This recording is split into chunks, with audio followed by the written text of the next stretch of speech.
세계에서 가장 머리가 좋다고 하는 물리학자 스티븐 하킹이라고 아마 얘기를 들어보셨으리라 생각을 합니다. 루르 게릭 병으로 인해서 제대로 이렇게 활동은 못하지만 물리학자로 굉장히 명성을 떨쳤죠. 근데 이분이 이제 평상시에 질문하고 답했던 것들을 이렇게 책으로 지난 10월 16일 날 책으로 이렇게 발간이 됐습니다. 영어로는 Brief Answers to the Big Questions. 그래서 어려운 질문에 대한 간략한 답변이라는 그런 책을 썼는데 내용이 좀 황당합니다. 요약을 하면 신은 없다, 하나님은 없다, 그런 얘기를 해주고 있고, 세상에 누구도 우주를 다스리지 않는다, 이렇게 또 얘기를 해주고 있고, 한 걸음 더 나아가서 외계에 생명체가 존재하고 있다. 지구 외에도 다른 주고 있다.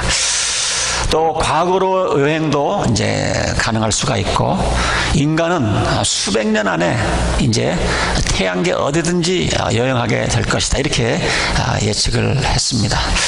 사실 이분은 이 책뿐만이 아니고 이분의 계속 이렇게 얘기를 들어보면 항상 그 무신론을 주장해 왔던 것을 알게 됩니다. 여러분들 아시다시피 어느 하나님의 존재가 어느 한 과학자의 주장에 따라서 존재하거나 사라지지는 않지만 왠지 이런 뉴스를 접하면 좀 마음이 편치는 않습니다. 야, 이거 제일 똑똑한 사람이 이렇게 얘기를 했다 그러면 좀 의심이 되는데, 이런 생각이 들 수도 있습니다. 신앙생활을 하다 보면 정말 우리가 이런 이렇게 주기적으로 이렇게 신앙생활에 의심이 될 때가 있어요. 하나님은 정말 살아계신가? 왜 이렇게 내 기도에 더디 응답하시는가? 왜 이렇게 착한 사람들에게, 하나님의 일을 하는 사람들에게 이렇게 어려움이 있게 되는 것인가? 왜 하나님을 잘 믿으려고 하는 사람들이 이렇게 잡도 잃게 되어지고 자녀들이 때로 이렇게 힘들게 이렇게 되어지는 이런 모습들을 보면서 과연 하나님은 살아계신가? 하나님은 살아계신가? 내가 정말 죄를 다 용서받았는가? 내가 죽고 나면 천국, 지옥이 있다고 그러는데 내가 예수님을 믿었는데 정말 천국에 갈 것인가? 이런 의심이 우리들에게는 종종 들 때가 있습니다. 특별히 우리가 참 미국 생활 바쁘게 지나다 보면 그냥 어떤 이렇게 쳇바퀴 돌듯이 이렇게 하나의 톱니바퀴가 되어가지고 살면서도 가끔 그런 질문이 우리들에게 쏟아질 때가 있습니다. 내가 믿는 것이 사실일까? 우리가 지난 주일날 우리가 장례식을 치르면서 여러분들이 아마 그런 생각을 또 하신 분들도 있을 거라고 저는 생각을 합니다. 정말 죽음 이후에 어떻게 삶이 펼쳐질 것일까? 우리가 장례식을 치르고 돌아가면서 시신을 땅에 묻고 이제 흙으로 덮었는데 그런 생각이 들 수가 있어요. 천국에 가셨을까? 지옥이라는 것은 있는 것일까? 여러분, 이런 의심은요 굉장히 지극히 당연한 것이고요 정상적인 겁니다. 내가 믿음이 없다, 그렇게 생각하시면 안 돼요. 그런 생각이 든다고 여러분들 염려하실 필요가 없습니다. 역으로 설명을 드리면 우리에게 이런 의심이 전혀 생기지 않는다고 그러면 우리의 믿음이 뭐 그렇게 소중하겠어요? 우리가 신앙생활하면서 믿음이 중요합니다, 믿음이 중요합니다 라고 하는 이유가, 믿음이 기여할 수밖에 없는 이유가 의심의 여지가 있고 안 믿을 수 있는 소지가 있음에도 불구하고 우리가 믿기로 결정을 하고 믿음을 지키고 있기 때문에 이 믿음이 귀한 것 아니에요. 그냥 믿음이 귀한 건 아닙니다. 보지도 않았는데, 가보지도 않았는데, 만져보지 않았는데 하나님의 말씀을 말씀대로 믿고 살아가는 것, 귀한 겁니다. 그래서 여러분들 신앙생활하다가 가끔 닥쳐오는 이런 의심이 있잖아요. 우리에게는 얼마든지 있을 수 있는 일입니다. 신앙생활하면서 아주 정상적인 그런 부분 중에 하나입니다. 자, 근데 중요한 것은 뭐냐면 이런 의심이 생겼을 때 이런 의심을 우리가 어떻게 해결하느냐, 이게 관건입니다. 이런 의심이 막 있을 때에 그냥 뭐 사탄아 물러가라 뭐 이거 되지 않습니다. 왜냐하면 우리가 그런 의심을 쫓아내려고 그러면 이상하게 더 의심이 더 강하게 우리들에게 밀려오는 것을 볼 수가 있어요. 여러분들 용수철 아시잖아요. 용수철을 꽉 누르면 누를수록 더 튀어 올라가는 그런 힘이 생기는 것처럼 의심을 자꾸 지우려고 애를 쓰면 쓸수록 잠시는 없어진 것 같지만 결국은 다시 이렇게 솟아오르게 되어 있습니다. 자, 그럼 어떻게 됩니까? 의심과 직접 대면해서 싸우려고 그러지 마시고 지금 내가 가지고 있는 이 믿음의 근거가 베이직이 어디에 있는가, 이 믿음의 근거로 다시 돌아가시면 돼요. 그래서 우리가 기도해야 되고 말씀을 읽어야 되고 말씀을 묵상을 해야 되고 하나님 말씀에 귀를 기울여야 되고 정기적으로 하나님 앞에 예배 드려야 되고 하는 이유가 거기에 있습니다. 오늘 본문 말씀에 보면 우리가 이런 의심과 싸울 수 있는 그런 몇 가지 방법을 예수님께서 직접 얘기를 하셨어요. 예수님께서 직접 얘기를 해주셨어요. 너희들이 믿는 그 믿음, 믿을 수 있다 그러시면서 그것은 착각이 아니라 머리에서 지어낸 것이 아니라 정말 하나님은 살아계시고 정말로 예수님께서는 내 죄를 위해서 2000년 전에 이 땅에 오셨고 내 죄뿐만이 아니라 온 인류의 죄를 위해서 2000년 전 이 땅에 오셔서 십자가 위에 돌아가신 분이시다. 그리고 그분이 죽은 지 사흘 만에 부활하셨기 때문에 나도 언젠가 죽을 수 있지만 그러나 죽은 다음에 예수님처럼 나는 다시 부활할 것이다. 이것을 믿을 수 있는 근거가 어디에 있습니까? 말씀으로 돌아가야죠. 우리는 이렇게 신앙생활 하다가 의심이 생길 때 우리가 베이직으로 근본으로 돌아가야 합니다. 오늘 우리가 읽은 본문 말씀에 이런 그 믿음의 근거 몇 가지를 예수님께서 얘기를 해주고 계십니다. 어떻게 보면 좀 황당한 얘기일 수도 있어요. 예수님 자신이 그렇게 말합니다. 우리에게 생명을 주실 수 있는 분, 모든 그 인류의 그 재판권을 가지고 하나님으로부터 위임받은 사람이 누구냐? 바로 나다. 어떤 사람이 천국을 가는가? 어떤 사람이 천국 갈 수 있는 특권을 소유한 사람이냐? 나를 통하지 않고는 갈 수가 없다. 예수님께서 이렇게 얘기를 하십니다. 지금은 우리가 이 말씀을 많이 듣고 잘 알기 때문에 우리가 믿음으로 받아들이지만 처음 이 얘기를 들었던 유대인들에게는, 그 당시 사람들에게는 굉장히 황당한 이야기로 들렸을 거라고 우리가 상상을 해볼 수가 있습니다. 한번 생각을 해보세요. 나이도 지극히 먹은 뭘 다 깨달은 그런 70대 80대에 뭘 이 돌을 깨트리는 그런 사람이 한 얘기가 아니고요. 이제 30대 갓 넘은 청년이, 외모로도 볼 때는 별 볼 일 없어 보이는 이런 청년이 내가 너희에게 영생을 줄 수가 있고 나만이 영생을 줄 수가 있고 너희들이 이 생을 떠나서 재판관 앞에 섰을 때에 그 재판관 역할을 할 사람이 나다. 여러분, 이런 얘기하면 여러분 믿어지시겠어요? 그래서 예수님께서도 이것을 이해를 하시고 31절에 보면 내가 만일 나를 위하여 증언하면 내 증언은 참되지 아니하되, 그러니까 내가 나에 대해서 증언하면 이거 조금 믿음이 없는 사람들은 이게 믿겠느냐. 그래서 예수님이 참 이럴 때 보면 참 리즈너블, 굉장히 이성적이십니다. 너희들의 그 회의와 의심을 내가 이해를 한다. 또 내가 하나님이 나에게 영생을 주실 수 있는 이런 사람이라고 해도 너희들이 믿지 않을 수 있는 그런 권리가 있다. 그러나 내가 정말 영생을 줄 수 있는 사람이요, 내가 하나님으로부터 그 심판을 위해서 위임받은 사람이다 하는 것은 내 말만이 아니고 또 여기 많은 증거들이 있다. 그러면서 첫 번째로 예수님께서 증거로 내세운 게 침례 요한입니다. 침례 요한. 33절에 보니까 너희가 침례 요한에게 사람을 보내매 침례 요한이 진리에 대하여 증언하였느니라.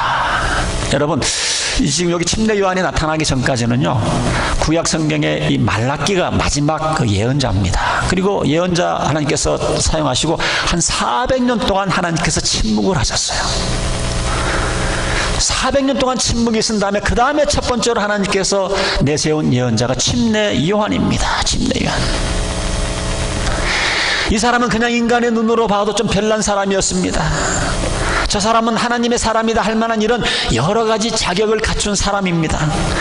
사는 것도 집에서 안 살았어요. 들판에서 살았습니다. 밥도 생식만 먹었어요. 황성주 생식인지는 모르겠지만 하여튼 생식만 먹었어요. 메뚜기 잡아먹었고요, 꿀을 먹었고, 옷도 낙타 털로 된 옷 한 벌을 가지고 삽니다. 그리고 말도 거침이 없습니다. 그 당시 윗사람들에게 왕에게 말을 한 번 했다가는 목이 잘려 나가는데 왕도 두려워하지 아니하고 할 얘기를 다 했던 이 불같은 예언자. 그래서 그 당시 많은 사람들이 침례 요한은 정말 하나님께서 400년 만에 보내주신 예언자다 이렇게 다 인정을 했습니다. 그런데 이 침례 요한이 얘기하고 있는 이 메시지의 초점이 뭡니까? 사람들이 이 사람이 우리가 기다리던 메시아가 아닌가, 아니면 하나님께서 우리에게 보내준 예언자가 아닌가, 여러 가지 생각을 할 때에 침례 요한이 분명히 얘기를 합니다.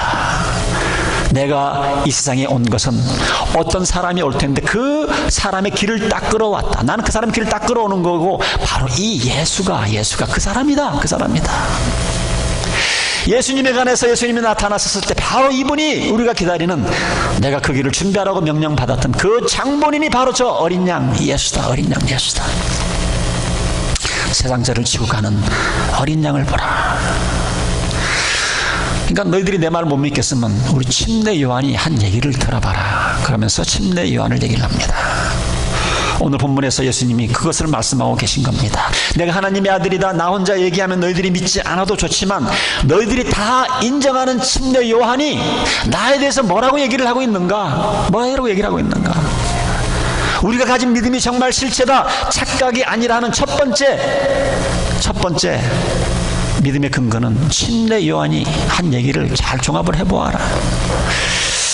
여러분, 우리가 지금 이제 2000년 전에 살지 않았으니까 이제는 더 이상 우리가 침례 요한을 우리가 만날 수 없습니다. 그러나 여러분들 주위를 가만히 한번 살펴보시길 바랍니다. 여러분들 주위에 계신 많은 분들, 이미 살아계신 하나님을 체험하신 이런 분들, 우리 믿음의 실제 증인들, 침례 요한 같지는 않다 할지라도 살아계신 하나님을 만나서 삶이 변하고 살아계신 하나님을 만나서 치유의 능력을 경험하신 분들이 얼마나 많이 있습니까?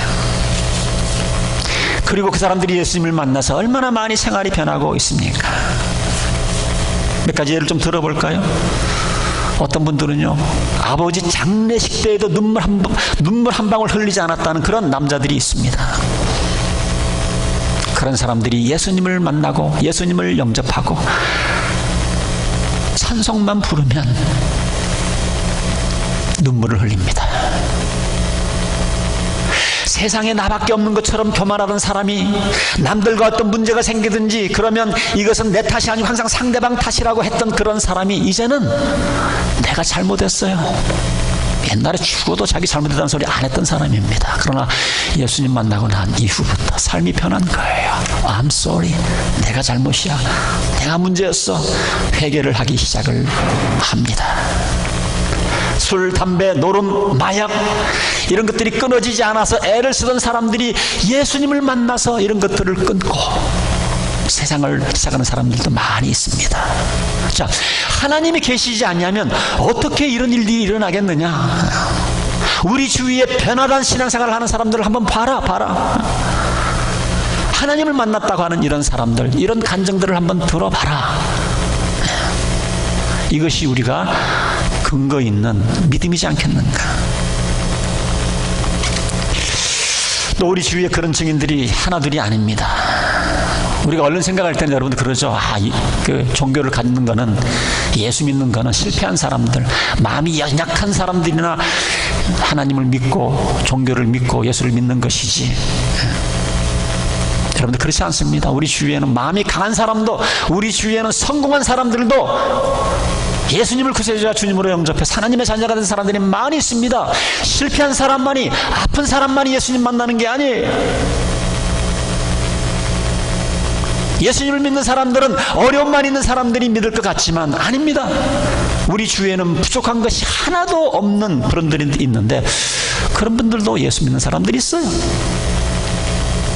예수 믿는 것은 배우지 못한 사람만 믿는 것 같지만 공부를 남보다 훨씬 더 많이 하신 분들, 예수 믿는 사람 수두룩합니다.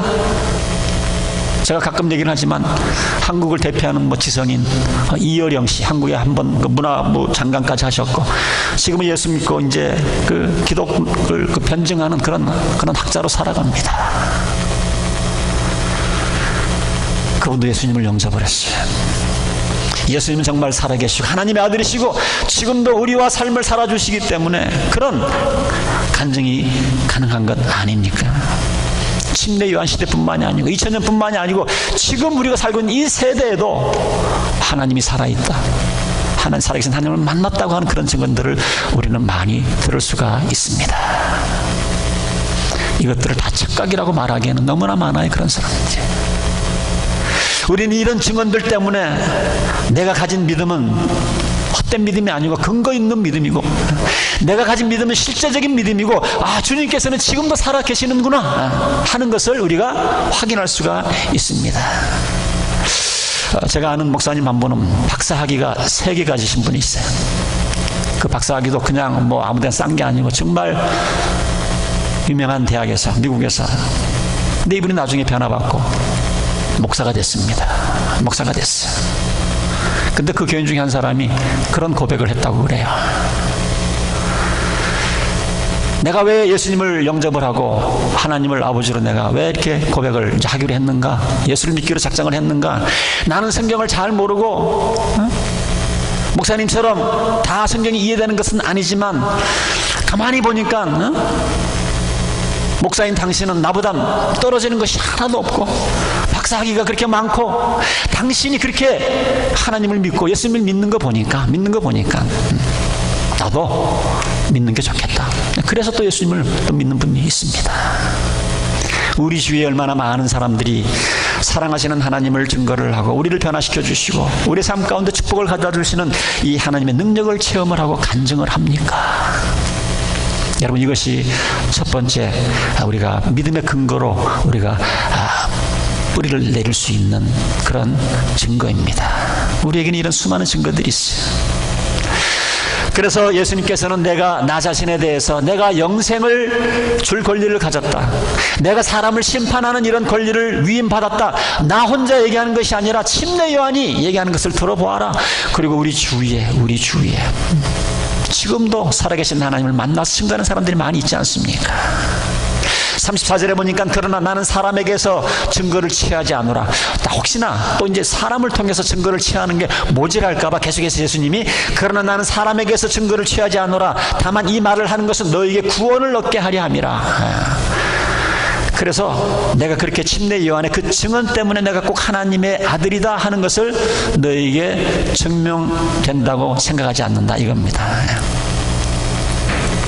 우리도 만일 주위에 있는 사람들의 이런 간증만이 믿음의 기초라고 하면 우리의 믿음의 근거는 도움이 되지만 또 완전하지는 못하는 것 같습니다. 왜냐하면 여러분, 다른 종교를 믿는 사람들도 거기에 너무 이렇게 심취하고 거기 이게 통하면요, 마음의 평안도 얻기도 하고요, 생활이 변하기도 하고요, 그럽니다. 기독교인들만 그런 것이 아니에요. 그래서 우리가 두 번째로 우리가 믿음의 의심이 생길 때에 우리가 또 파운데이션으로 기초를 다져야 될 것은 뭐냐면 예수님께서 2000년 전에 오셔서 이 땅에서 그 행하셨던 일들을 복음서를 통해서 한번 여러분들이 되새겨보는 겁니다.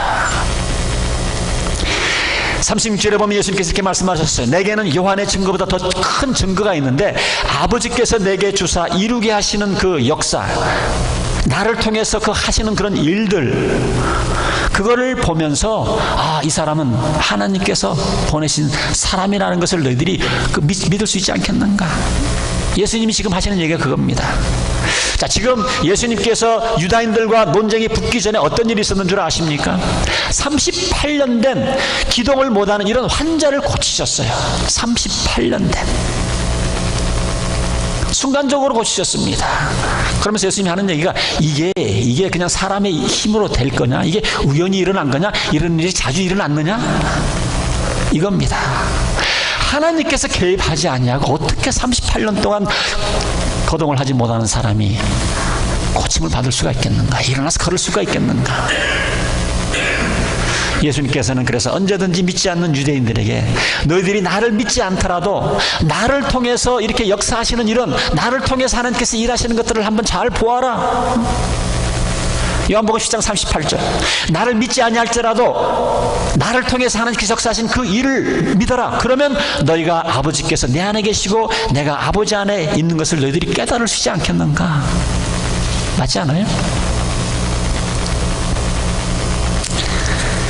38년 된 병자, 쉽지가 않습니다. 예수님께서 두 번째로 너희들이 믿음의 의심이 흔들릴 때에 내가 이 땅에 있을 때에 행한 그런 모든 행적들을 보아라. 우리도 마찬가지인 것 같습니다. 정말 내가 믿는 그 믿음이 얼마나 근거 있는 믿음인가. 내가 믿는 이 믿음이 착각이 아니고 실체다 하는 것, 우리가 예수 그리스도의 그 이름의 능력을 보면서 우리가 경험을 하게 되는 겁니다. 우리가 정말 조금만 눈을 떠보면 우리 예수님께서는 2000년 전에 그 어떤 그런 큰 일을 이루셨을 뿐만 아니라 이것이 그때뿐만이 아니라 지금도 계속 이어져 오고 있습니다. 우리가 자꾸 이것을 우리가 안 믿으려고 외면해서 그렇지, 이것을 내가 믿기로 결정을 하고 한번 여러분들이 리서치를 해보면 이런 간증들은 수없이 많이 있습니다. 저희 교회는 의사들이 많이 없지만 어느 교회는 또 의사들만 많이 모인 교회가 있어요. 근데 참 안타까운 거는요, 의사들 가운데 정말 그 복음을 받아들이고 정말 신실한 하나님 앞에 쓰임받는 그런 의사들도 있지만, 그렇게 교회를 오랫동안 출석을 하고 그렇게 하나님께서 많은 그런 기적을 보여주심에도 믿지 않는 그런 의사들도 있습니다. 왜냐하면 안 믿으려고 결정을 하니까. 의사가 많이 모인 교회에서 목회를 하는 한 목사님이 그런 얘기를 하셨어요.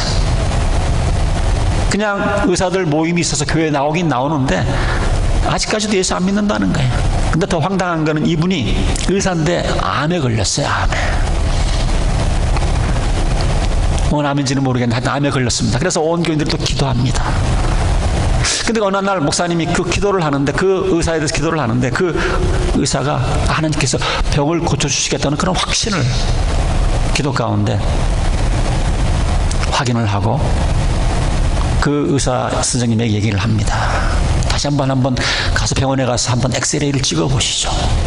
그래서 뭐 엑스레이를 찍어봤더니 암이 다 사라졌어요. 없어졌어요. 자, 그러면 그동안 하나님을 믿지 않던 이 의사가 그런 것을 경험하고 하나님 앞으로 돌아와야 되지 않겠어요? 근데 그 의사가 뭐라고 말하는 줄 압니까?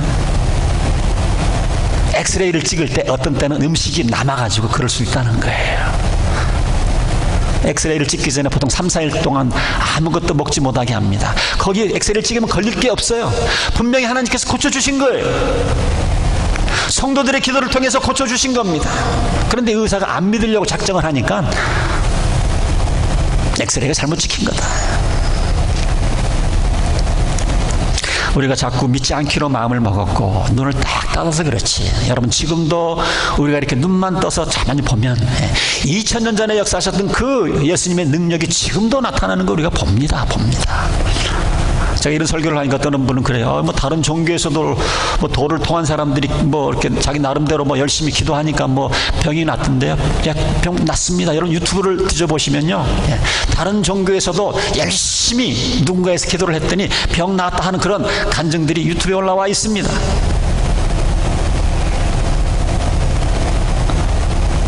그러나 우리 기독교처럼 이렇게 많은 숫자가 고침을 받는 것은 다른 종교에서는 찾아볼 수가 없습니다. 특별히 여러분, 복음이 들어가는 미개한 지역, 악령이 역사하는 그런 지역에 가보면 복음이 들어갈 때는 뭐 성경 공부가 아주 되지 않습니다. 그때는 정말 악한 영들과의 싸움이기 때문에 거기에 있는 토속신이나 혹은 잡신들하고 이런 대결을 해서 쫓아낼 때에는 강력한 어떤 그 하나님의 능력, 이것이 나타나지 않으면 복음이 그 땅에 이렇게 심겨질 수가 없습니다. 그럴 때는 정말 하나님께서 초자연적으로 하나님께서 역사를 하시는 것을 보게 됩니다. 우리가 믿는 이런 믿음이 실체다 하는 것은 우리의 삶 가운데서 역사하시는 이 주님의 능력 때문에 우리는 하나님은 살아계시고, 하나님은 살아계시고, 주님께서는 지금도 나의 주님이 되어주시고 살아계시다는 것을 우리가 믿을 수 있는 겁니다. 사랑하는 성도 여러분, 우리가 신앙생활 하다가 마음에 의심이 생길 때에 그동안 여러분들의 삶 가운데서 역사하셨던 한번 주님의 나를 도와주셨던 한번 그 일들을 한번 생각해 보시기 바랍니다. 우리 사람은 자꾸 잊어버려요. 여러분들도 신앙생활 조금 했다고 그러면 여러분들도 삶 가운데 크고 작은 기적을 여러분들이 분명히 체험을 하셨을 거예요. 꼭 죽어야 될 그런 교통사고 가운데 지켜주셨던 경험하지 않으셨어요? 저도 한 서너 번 정도 이거 이래서 사람이 죽는구나 그런 사고를 당해본 적이 있습니다. 전혀 되지 않을 상황 가운데 기도해서 또 기도 응답받았던 이런 체험도 있습니다. 물론 여러분들 의심이 들어갈 때는 다 그런 일이 있을 때는 주님께 감사하고 기도도 하고 감사함도 바치지만 또 의심이 들어갈 때 그때 정말 그랬었나 하는 생각이 드는 것 이거는 당연한 겁니다. 그러나 여러분들이 기도할 때마다 우연처럼 자꾸만 우연이 반복될 때에는 뭔가 거기에는 우리의 기도에 응답해 주시는 분이 계시다는 것을 우리가 믿어야 되지 않겠어요? 여러분들 이상하지 않아요? 한 2주 전에 우리 최호기 선생님 한국으로 가시기 전에 마지막 여기 오셔서 간증을 했습니다. 분명히 일부를 들으셨어요. 처음 의사를 만났는데 생존율이 5%라고 그랬습니다. 완쾌되어서 한국으로 돌아가셨습니다. 잘 정착했습니다. 자, 그러면서도 그 5% 가운데 들어서 병을 고치셨겠지. 그런 생각이 들 수도 있어요.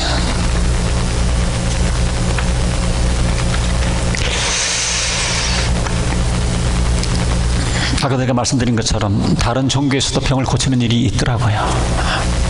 근데 여러분들 구약성경의 출애굽기도 보면 모세가 바로 앞에 가서 어떤 기적을 행했을 때에 그 궁에 있는 마술사들도 기적을 행한 거 아십니까? 딴 종교에도 기적을 체험할 수가 있어요. 그러나 그런 분들은 도를 좀 깊이 통하신 이런 분들 가끔 그런 일이 있는 것 같아요. 그러나 세상의 어떤 종교도 우리가 믿는 이 기독교처럼 이렇게 많은 사람들이 큰 기적을 체험하는 종교는 우리 기독교밖에 없습니다. 왜 그렇습니까? 우리가 도를 통해서가 아니라 예수님은 살아계시고 그 이름은 능력이 있기 때문에 그런 거예요. 그래서 우리가 2000년 전에 예수님께서 무슨 일들을 행하셨는지 우리가 복음서를 통해서 우리가 살펴보면 확실하게 알 수가 있습니다. 그래서 예수님께서 지금 하시는 얘기가 그 얘기입니다. 너희들 지금 나를 통해서 하나님이 역사하는 것들을 한 번씩 잘 봐라. 이게 보통 사람이 할 일이냐? 마지막으로 세 번째로 믿음이 의심이 생길 때에 예수님 그러셨어요. 37절에 보니까 또한 나를 보내신 아버지께서 친히 나를 위하여 증거하셨느니라. 너희는 아무 때에도 그 음성을 들지 못하고 그 형상을 보지 못하였으며, 여기 지금 이제 아직 성령께서 오시기 전이지만 하나님께서 예수님과 함께 계신 겁니다. 그래서 예수님 안에 계신 그 하나님께서, 그 하나님의 영이 말씀으로, 음성으로 지금 얘기해주고 있다. 그런 얘기를 하고 있습니다. 그래서 하나님께 직접 음성을 통해서 너는 내 아들이다, 너는 내 딸이다, 너는 내 자녀가 되었다, 너는 지금 죽어도 나를 믿었기 때문에 천국 갈 것이다, 이런 것을 성령님을 통해서 우리들에게 자꾸 지금 말씀을 하고 있습니다. 제가 여러분들한테 솔직히 고백을 하겠습니다. 목사지만 정말 하나님 살아계실까? 가끔 그런 의심이 들 때가 있어요. 내가 이렇게 복음을 전하는데 나는 구원받은 사람이 맞을까? 자주 있는 건 아니지만 이런 생각이 들 때가 있습니다.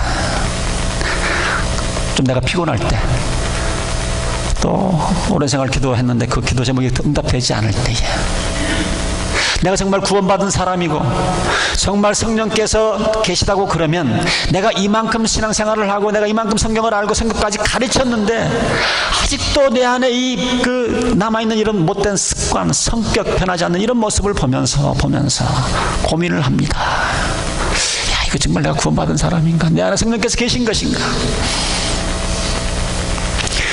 그때마다 하나님 앞에 나가 무릎 꿇고 기도합니다. 그러면 어김없이 성령께서, 시 안에 계신 성령께서 저에게 자꾸 위로하시죠. 내 아들아, 네가 많이 피곤하구나. 좀 며칠 푹 좀 쉬어봐라.